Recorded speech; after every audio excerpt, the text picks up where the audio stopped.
Nihao, pessoas que estão testemunhando a queda do Império dos Estados Unidos. Tudo bem com vocês? Minha gente, chegou a hora. Chegou a hora. Estava falando que em 20 anos a classe média americana passa de 60% da população para 40%. É isso mesmo?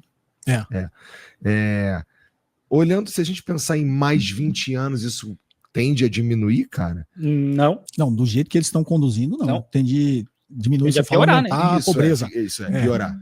A desigualdade tende sempre a piorar. Da forma que eles conduzem, do que ele está conduzindo, porque isso que o Donald Trump está fazendo é retórica, ele não vai conseguir. Primeiro que os sinais são trocados. Né? Se você quer defender a hegemonia do dólar, não tem como você reindustrializar o país. Né? Porque para defender a hegemonia do dólar, você precisa que o dólar seja utilizado no sistema financeiro mundial. A única forma de eu colocar o dólar no sistema financeiro mundial é eu gerar déficit comercial. Né? Porque eu sempre dou o exemplo da China, que é o que eles estão brigando. A China teve um superávit com os Estados Unidos em 2024 de quase 300 bilhões de dólares. Né? Ela vendeu 440 bilhões de dólares para os Estados Unidos e os Estados Unidos vendeu só 150 e teve um déficit de aproximadamente 300 bilhões. E é parte do problema todo. De toda então é esse déficit comercial que permite que os Estados Unidos coloque 300 bilhões de dólares na economia mundial. Né? Que uma parte vai voltar via conta de capitais quando o Banco Popular da China comprar título do Tesouro Americano para colocar na reserva. Tá? Então, para ele defender que o dólar... Eu não estou querendo corrigir o Cobora, porque aí ele falou Banco Popular da China, eu comecei a pensar, tem algum banco que chama assim? Eu acho que não, cara. Eu acho que não tem. É só porque, assim, tem o Banco da China, tem o ICBC, tem o China Construction Bank, tem um monte de banco, né? Mas os bancos grandes, eu acho que não tem. Acho que não tem Banco Popular da China. E tem um outro ponto aqui, né? Ele fala ali sobre reindustrialização dos Estados Unidos. Ninguém acredita nisso, né? Porque não é possível, não tem como. Não existe como os Estados Unidos se reindustrializar nesse momento, porque a mão de obra lá é muito cara. E o estadunidense, depois desses anos todos aí de liberalismo, de exploração de mão de obra barata em outros países, não vai pagar uma fortuna no iPhone, uma fortuna nas coisas que eles consomem. Não vai pagar, até porque não tem dinheiro. As pessoas não têm como pagar. Né? Nem querem e não tem como. Então, simplesmente não vai acontecer isso de reindustrializar os Estados Unidos. Algumas fábricas vão para lá, mas no fim a mão de obra vai ser mínima, porque tem que ter automatização. Eu trabalho com fábrica, né? Eu trabalho com fábrica aqui na Ásia, mas eu montei uma fábrica nos Estados Unidos, na Georgia, em 2021. A linha de produção que a gente montou lá tinha cerca de 5 operadores. A mesma linha de produção na China tinha, olha, se juntar tudo dava umas 30 pessoas mais ou menos. Porque para poder valer a pena nos Estados Unidos tinha que ter mais automação. Não tinha como, sabe, copiar e colar. As máquinas aqui da China são muito mais baratas do que as que a gente levou para os Estados Unidos, porque nos Estados Unidos precisava de robô e uma automação que não tem aqui. E então, assim, simplesmente de verdade, não tem como, cara. Seja utilizado de forma hegemônica no mundo, ele precisa de déficit comercial. Não tem como, ele não tem outro caminho. Então é meio trocado esse sinal que ele está dando, tá? Porque os Estados Unidos, na realidade, o Donald Trump, ele não tem noção do que ele está fazendo. É claro que não, as pessoas acham que ele é um gênio, ele não é um gênio. Obrigado, Cobori, obrigado, Cobori. O cara do mercado financeiro falando, porque tem uma galera aí, pô, eu vi o Fernando Uric falando, não, o Trump venceu a guerra comercial, a guerra das tarifas. Mano, nem nos Estados Unidos os caras estão falando isso. Tá todo mundo falando que o cara arregou, porque a China não cedeu em nada, os 30% de tarifa quem vai ter que pagar são os Estados Unidos, e claramente eles não sabem o que eles estão fazendo. Por que as pessoas entram numa que tem um cara que é o Messias e que é o gênio? Pelo amor de Deus, pô. Eu acho que, não sei, eu acho que as pessoas têm essa capacidade de achar que ele é bilionário, ele chegou lá e ele é um gênio. Não, ele não é um gênio, ele é só um idiota mesmo. Porque essa é a propaganda que vendem, né? Não, isso não é uma coisa que veio do ano passado para cá, de 2 anos para cá. Isso é um processo de criação de imagem, né? Não é só com o Trump, é com o Musk, é com o Steve Jobs, é com qualquer um desses caras que chegaram lá e cria-se toda essa ideia de que o cara chegou lá sozinho, né? A história da garagem, o cara era uma família pobre, fodida, começou numa garagem e de repente, nossa, sou um bilionário agora. E aí, na verdade, vai ver, teve um empréstimo de $500 mil dos pais para começar. O cara estudou em Princeton, que nem o Jeff Bezos, não era nenhum ferrado na vida, né? Acontece situações assim, o Jack Ma era um cara assim, né? Mas é um cara, é um.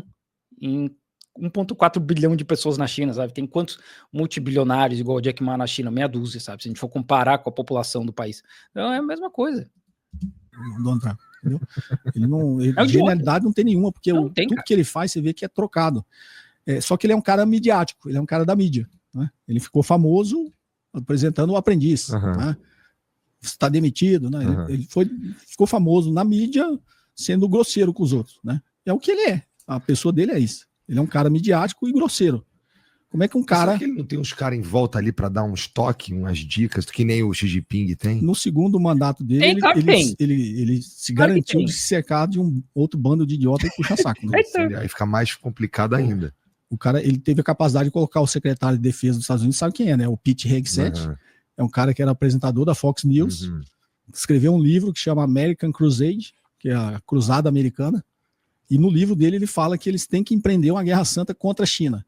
Não, e o Peter Navarro, que é o cara lá do mercado financeiro, sei lá, que é Secretaria da Fazenda, eu sei lá como é que chama lá o cargo lá dos Estados Unidos, o cara escreveu um livro, Morte pela China, Death by China. Então essa é a qualificação desses caras pra estar lá. E aí não tem nem como comparar, mano. O Xi Jinping, ele começa lá nas cavernas, lá na Revolução Cultural, os caras mandam ele pra uma caverna, no meio de uma vila. Ele morava na caverna, ele trabalhou lá, ajudou lá no processo, entra no Partido Comunista, e ele vai crescendo nesse processo, né? Até chegar governador de Fujian, que é a província ali que fica de frente para Taiwan, que é uma província-chave justamente para esse processo com Taiwan, extremamente militarizada. Ele faz um monte de amizade no meio militar, aí ele vai crescendo, vira secretário do partido em Xangai, e aí dali para cima ele vai crescendo.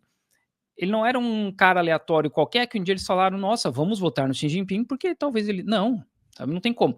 E os caras em volta dele, é todo mundo no mesmo naipe, cara. Todo mundo no mesmo naipe. É gente que pelo menos tem ali um mestrado, um doutorado em economia, em ciências, e é gente que já está trabalhando pelo partido há 20, 30, 40 anos. Os caras têm todo um histórico de produção, de entrega para o povo, né? Quando eu falo produção, nesse sentido, né? Porque se o cara não produzir, se o cara for um político ruim, o cara simplesmente tirar do cargo. Então, assim, não é gente aleatória, sabe, que tá ali aconselhando o Xi Jinping. Esse é o cara que é o secretário de defesa dos Estados Unidos, né? Ele colocou lá o Scott Bessent, que é o secretário do Tesouro, que era um gestor de fundo de hedge, trabalhou com o Soros, mas agora acho que foi até no Financial Times que eu vi que pegaram a ficha corrida do cara, o currículo dele, ele só ganhou dinheiro quando ele estava junto com o George Soros. Depois, claro, tudo que ele tentou fazer sozinho, ele perdeu. Então, é o cara que é o secretário do Tesouro americano. Assim. Né?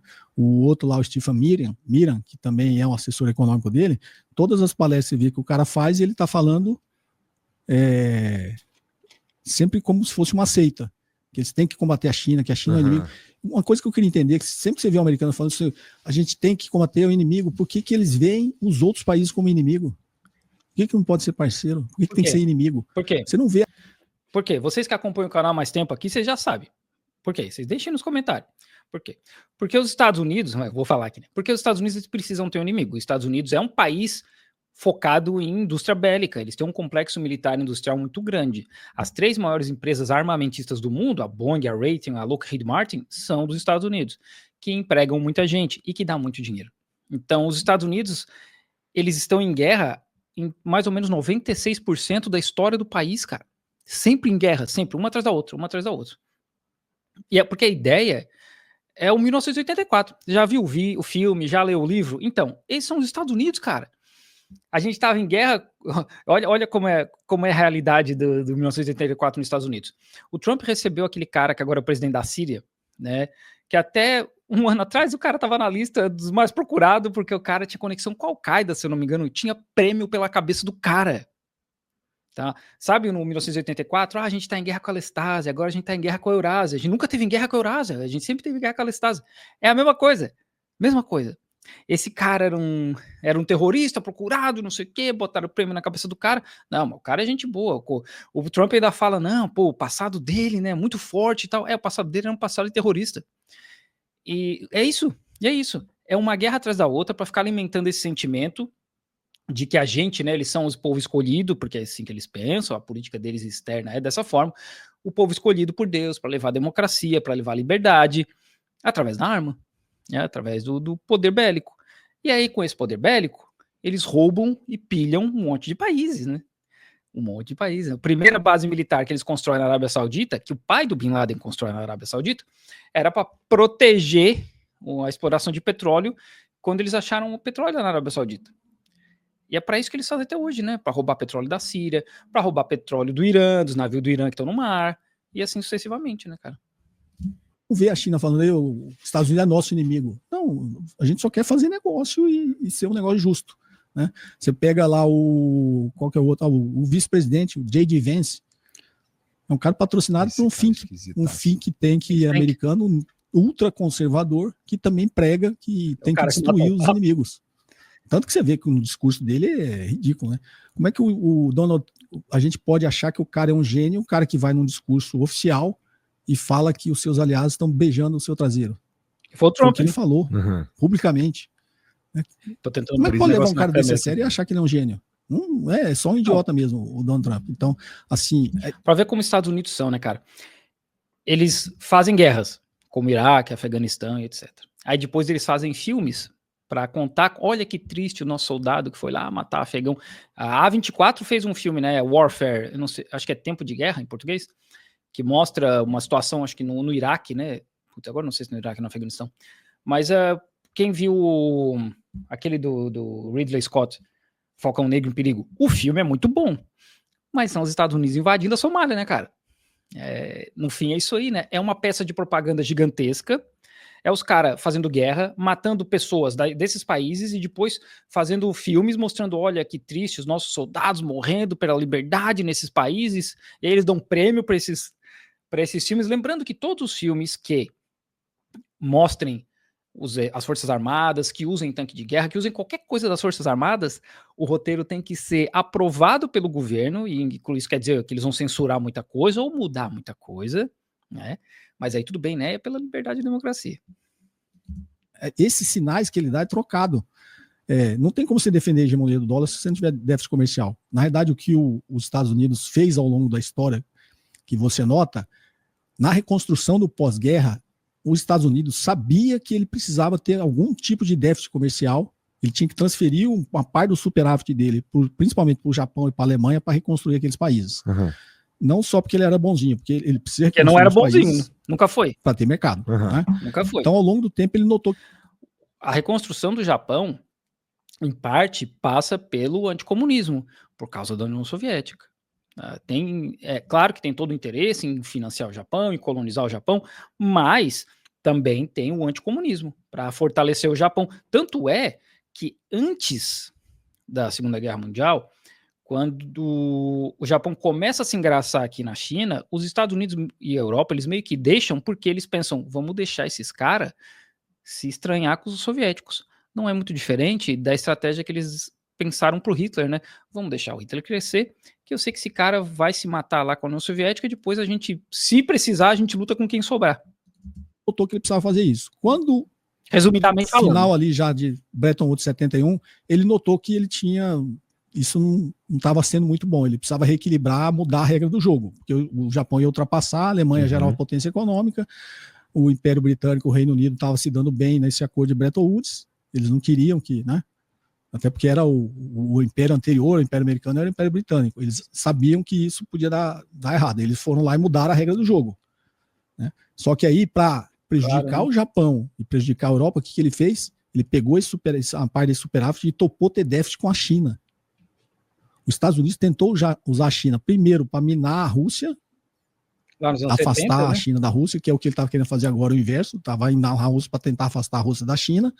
Ele topou ter déficit comercial com a China para combater o Japão, que era aliado dele, que era uma colônia dos Estados Unidos.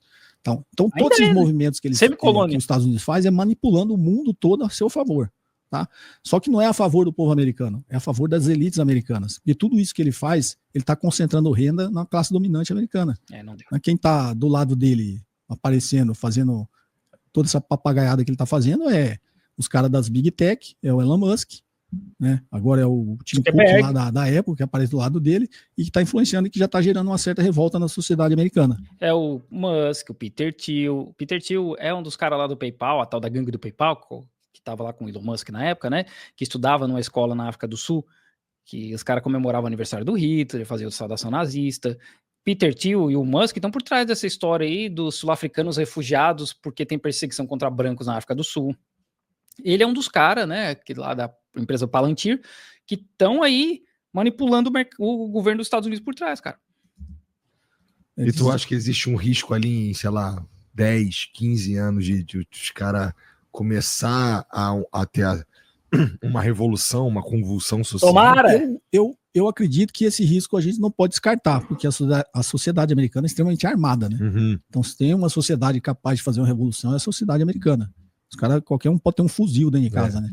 Então, assim, eles correm sério risco se eles continuarem mantendo esse sistema que vai aumentando a desigualdade. Nos Estados Unidos tem muita gente que está indo, esses 20% que saiu da classe média e veio para a classe baixa, mora na rua, né? Porque ele vem aqui, mas os que já eram extremamente pobres ficam mais pobres ainda. Tem gente que mora dentro do carro, tem gente que mora na rua. Agora vai comer.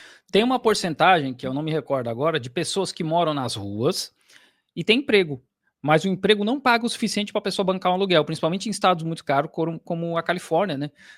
Tem uma porcentagem de funcionários públicos, gente que trabalha para o governo dos Estados Unidos, que é obrigado a viver com cupom de comida. Cupom de comida é uma comida que o governo dá para as pessoas. Porque o salário do governo não é o suficiente para manter a família. Começar a perder. Quem tem casa vai começar a perder casa. Quem tem carro vai começar a perder carro. Né? Porque esse desequilíbrio que as ações do Donald Trump criou dentro da economia americana está jogando as classes mais pobres cada vez mais para a pobreza. Porque acho até engraçado que as pessoas entram nesse discurso, né? Então, o Trump voltou para trás, agora a tarifa é 30%. Que os Estados Unidos vai aplicar na China e o cidadão médio americano, você sabe que acho que nos Estados Unidos só 40% da população americana é alfabetizada num nível de capacidade de leitura de sexta série, sabia? Sociedade americana... Isso é uma informação assim, difícil de acreditar. Esse nível de desigualdade deles também é educacional. Não é não, porque lá tem toda aquela história de homeschooling, né? Ensinar a pessoa em casa. Que pais que vão ter condição de ensinar a criança em casa, mano? Conhecimento para ensinar a criança em casa. Então a pessoa é alfabetizada, ela consegue ler, escrever e tal, mas ela não consegue entender, né? A educação lá é privada, né? Quem é que pode estudar numa universidade dessas que a gente conhece? Uhum. Quem tem dinheiro. A sociedade americana, a maioria não tem dinheiro, né? Não, tem escola pública, né? Escola. A universidade, a grande maioria privada, que são as grandes, tem universidade pública, mas a qualidade, obviamente, é muito longe de uma Yale, Harvard, Caltech da vida, né? Então, assim, e você vê isso quando eles fazem essas pesquisas, né? Essas reportagens, você vê o quão ignorante eles são. Primeiro, o americano, eles têm uma certa arrogância. Então, eles acham que não precisam aprender sobre o mundo. Isso é uma certa arrogância do americano. É muito estadunidense, né? E quando você vê lá eles perguntando, eu vi uma reportagem, eles acham que quem vai pagar a tarifa é a China, né? Não só eles, cara. A gente fez react aqui de canais grandes aí do Brasil, de pessoal de direita que acha a mesma coisa. Não, a China perdeu porque agora tem 30% de tarifa. Quem que vai pagar essa tarifa? Não são os chineses, cara. Para a China são 10% só de tarifa em cima de produtos dos Estados Unidos. Quem saiu vencendo, Fernando Uric? Não foi o Trump. Essa daí é talvez a burrice mais tem um que o cara mostra e o cara lá, aqueles trumpistas roxo, fala, não, o chinês tem que pagar mesmo, eles têm que pagar essa tarifa aí. Aí está passando um outro americano assim, fica vendo ele dando a reportagem, e o cara acho que era importador, né? Ele fala assim, não, quem vai pagar somos nós, né? Não, que isso, o Trump aplicou a tarifa na China, a China tem que pagar mesmo, os chineses têm que pagar. Eu falei, cara, quem vai pagar somos nós. Deixa eu te explicar, eu sou um importador, eu vou importar o produto. Aí o governo americano aplicou a tarifa, aí quem vai pagar a tarifa sou eu, tá? Estou importando. Só que eu não vou ficar com essa tarifa. Eu paguei a tarifa, o produto ficou mais caro, eu vou ter que vender mais caro. Vender mais caro. Quando chegar para você comprar, quem vai pagar é você, meu. É que nem a Janja falando lá, não, a taxa da Shopee, quem vai pagar é a Shopee, porra. Claro que não, né? Calma aí, cara. Não sei se a Janja já falou isso, mas óbvio que não, né, cara? Isso não é verdade. Não, sou eu que tô comprando a minha paradinha aqui e vai ficar mais caro para mim. Então esse negócio, voltou atrás e agora a taxa voltou para 30, já, mas continua, quem vai pagar é o consumidor. E você viu que, acho que antes de ontem, o Donald Trump foi e atacou o Walmart, né? 60% dos produtos do Walmart vem da China, né? Isso. Uhum. E ele atacou que o Walmart tem que entubar essa tarifa, não pode repassar. Parece, né? Ah, tá, Walmart. Cara, os Estados... Olha o nível da maluquice que são os Estados Unidos. Tem uma parcela da população dos Estados Unidos que acredita que o leite com chocolate, achocolatado, que vem na caixinha, vem de vacas marrons. Vocês conseguem entender isso? Vocês conseguem entender? Que vacas marrons, elas não produzem leite, elas produzem achocolatado. E é por isso que o achocolatado é marrom. Tem gente nos Estados Unidos que pensa nisso, que acredita que isso é verdade. Ah, tá bom. Então, assim, Caralho. esse negócio vai começar a fazer efeito na sociedade americana. E é um imposto regressivo, totalmente regressivo, porque quem vai pagar é a maior parte da sociedade americana. Claro. Até porque para os bilionários não faz a menor diferença. Uhum. Se um bilionário quiser comprar um iPhone, em vez de comprar de $1.000, comprar $10.000, para ele não faz diferença. $10.000 para um bilionário Então, é nada. ele Troco de comprar um pinga. quilo de arroz, se dobrar o preço do quilo de arroz, não faz a menor diferença. A verdade é que essas coisas sempre vão bater no cara que é mais pobre, Vai mesmo, bater no com cara que é mais certeza. pobre. Assim, não, é muito interessante essa miopia e não sacar que é isso que acontece no fim das contas quando... Essa guerra tarifária é extremamente regressiva, né? Quem vai pagar são os mais pobres, com certeza. E isso vai gerar cada vez mais desequilíbrio dentro da sociedade americana.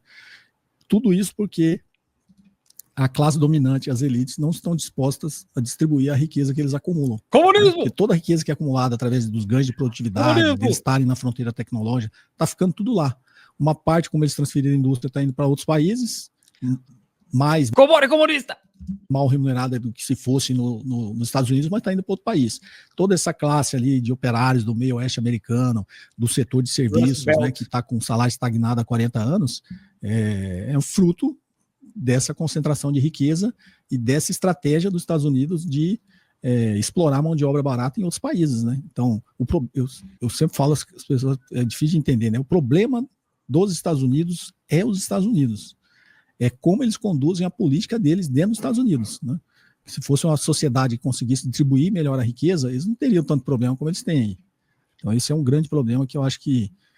mas esse não é um problema dos Estados Unidos, né? A Europa, lá na época do imperialismo, da expansão imperialista, já tinha essa ideia, né? Que era plantar cana, algodão e etc. nas colônias e exportar para produzir nos países grandes. Assim, isso é o começo, né? Isso é o começo.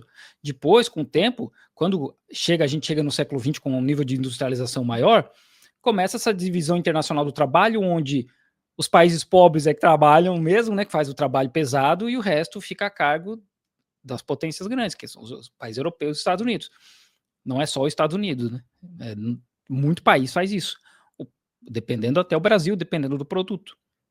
E isso não é só restrito à China, porque Bangladesh, Índia, Paquistão, alguns países africanos, que tem uma mão de obra muito barata, Índia, Laos, Camboja, tem um monte de fábricas, 50% das fábricas do Camboja são chinesas, que é gente que começou a sair daqui para ir para lá porque a mão de obra é mais barata. Fazem isso, né? Fazem isso. A gente compra um monte de coisa que é feita com mão de obra barata dessa galera, essa galera ganha mixaria. O lucro mesmo vai ficar na mão da Apple, da Nike, da Adidas, da Shure, né, que faz esses microfone aqui, que é o mesmo que eles usam lá.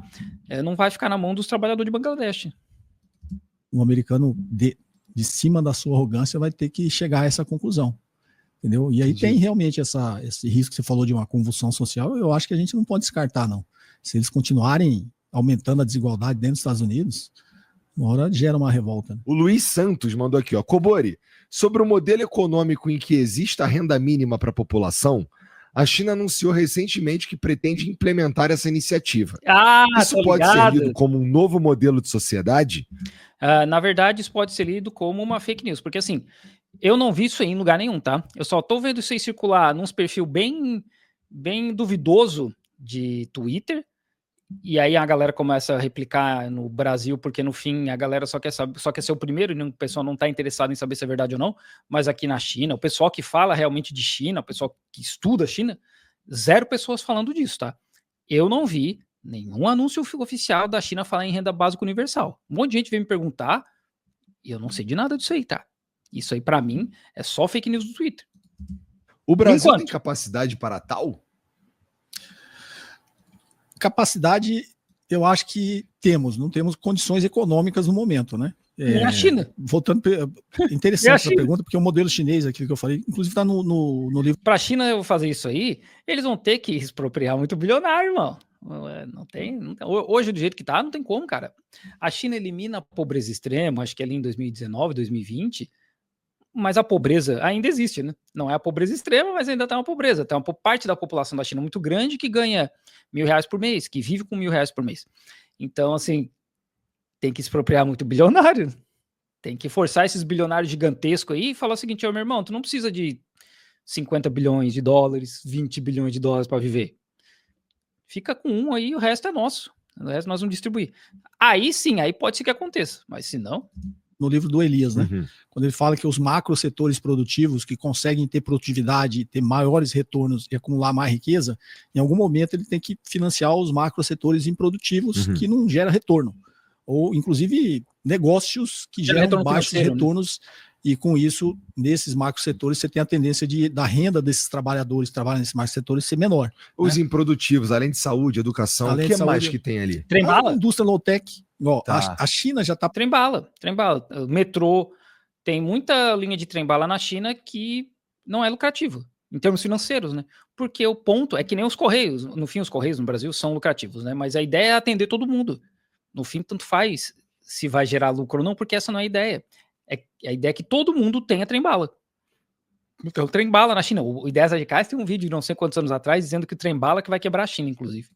Está passando por algumas contradições do capitalismo, né? Então, quando a China começa a transferir a sua indústria, uma parte da sua indústria para o Vietnã, o Camboja, para a Índia, o Laos, é um sinal de que a China está fazendo o mesmo movimento que os Estados Unidos fez lá atrás. Já tem algumas indústrias low-tech que não compensam, elas não fecham a conta com a mão de obra chinesa que já elevou o nível de É o que eu falei, renda. né?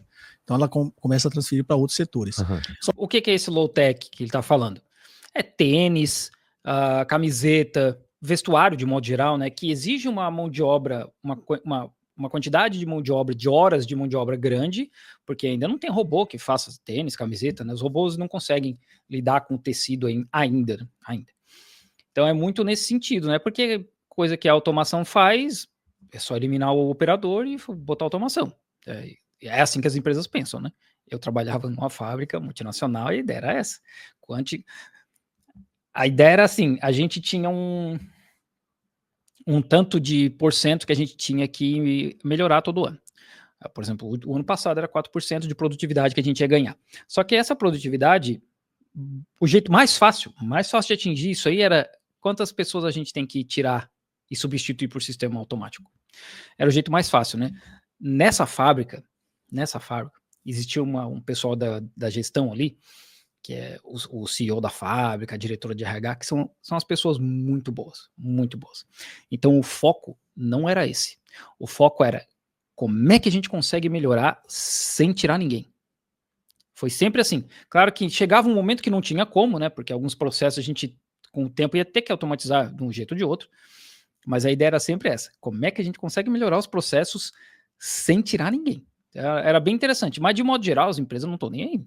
Só que isso tem um limite, né? Isso tem um limite. Daqui a pouco a China começa a ter o problema dos Estados Unidos. Pô, eu transferi toda a minha indústria e agora fiquei só com a indústria high-tech, que é o que os Estados Unidos fez. Isso não vai acontecer. Sabe por quê?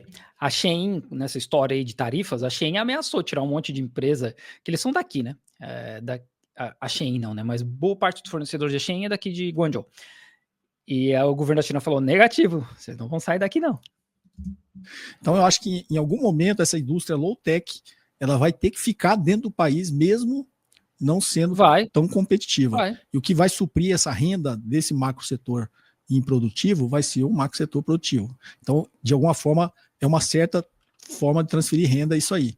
Você criar uma renda básica para que aqueles trabalhadores que não estão mais nesses macro setores produtivos possam ter um complemento de renda que justifique ele continuar trabalhando por menos num setor que, teoricamente, não gera tanto retorno. Entendeu? É uma forma de um subsídio cruzado, né? Diria assim, nesse sentido. Eu acho que é um caminho. Eu acho que é um caminho que tem que ser estudado. Agora, a gente, na realidade, a gente não tem ainda esse macro setor produtivo, né? O nosso macro setor produtivo no Brasil é um macro setor produtivo tomador de preço, que a gente só vende commodity, né? Então, Você é um tomador de preço, você não tem retorno. Nosso retorno, a nossa margem de retorno daquilo que a gente é competitivo é muito pequena. Então a gente tem que caminhar para a fronteira tecnológica para que aquilo tudo que a gente exporte tenha mais valor agregado por estar na fronteira tecnológica e extrair o maior retorno daquilo. Nossa esperança nesse sentido é a Embrapa? Aí é que tá, o agronegócio é um negócio interessante, né? Não sei, cara. Tem contradições. O nosso agronegócio, a gente tem essa vantagem comparativa, que se tornou uma vantagem competitiva no agronegócio pela Embrapa, que é Estado. Né? Então, só que a Embrapa desenvolveu tecnologia agrícola, tecnologia de plantio, tecnologia de solo, tecnologia de como analisar isso aí e ser mais produtivo. Então, o nosso agronegócio, ele é extremamente competitivo pela Embrapa. Independente do Estado, né? Da tecnologia desenvolvida pela Embrapa. Só que como negócio, quando a gente olha como negócio, é um negócio que exporta commodity. Quem define o preço da commodity é o mercado internacional. Por isso a gente fala, nós somos tomadores de preços. Entendi. Se hoje é $100 a saca de alguma coisa e amanhã falar que é 90, a gente não tem influência nenhuma. Então isso prejudica a nossa economia. Tá? Mas quando o preço é competitivo e a gente mesmo sendo tomador de preço e essa riqueza é gerada pelo agronegócio, eu lembro da Maria da Conceição estava falando, a gente não come PIB, né? A gente não come PIB, porque a gente cresceu a economia baseado no agronegócio, só que é um negócio que é altamente concentrador de renda. Né? É altamente concentrador de renda. É um negócio que gera muito dinheiro, mas fica na mão de muito pouca gente no Brasil. E é uma mão de obra pequena, né? Tá? Quem é que extrai dinheiro do nosso agronegócio para ele ser tão produtivo assim? Quem vende tecnologia para a gente. Então, quem vende implemento agrícola. Então, quem está na fronteira tecnológica do agronegócio é a New Holland, é a John Deere, é a Syngenta. Entendi. São as empresas que estão na fronteira tecnológica, tem a indústria high-tech disso aí, que nos fornece esses bens de capitais para a gente ser produtivo aqui no nosso agronegócio. Então, esse pessoal, eles são formadores de preço.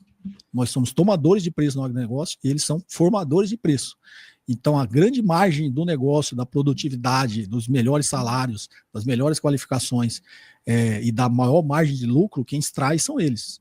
Entendi. A gente, muitas vezes, nem lucro a gente extrai. Tanto que o agronegócio brasileiro precisa ser subsidiado. O Plano Safra põe de 400 a 500 bilhões no agronegócio de dinheiro nosso, no pagador de imposto, né, que é injetado no agronegócio. Então é um negócio que é subsidiado por todos nós, mas quando isso se transforma em riqueza, fica concentrado na mão de poucos. E você que está assistindo esse vídeo. Eu gosto do Cobori por vários motivos, né? Primeiro que ele traz uma visão do mercado financeiro, que é onde ele trabalhou bastante, e por ele ser asiático, ele tem um ponto de vista que é o mesmo que o meu aqui, só que eu só moro aqui, né? Então acho que é interessante ele trazer isso pra gente, porque corrobora muita coisa que eu falo, sendo que ele tem, digamos, um certo lugar de fala, por ele ter essa ascendência, eu não sei mais, asiática.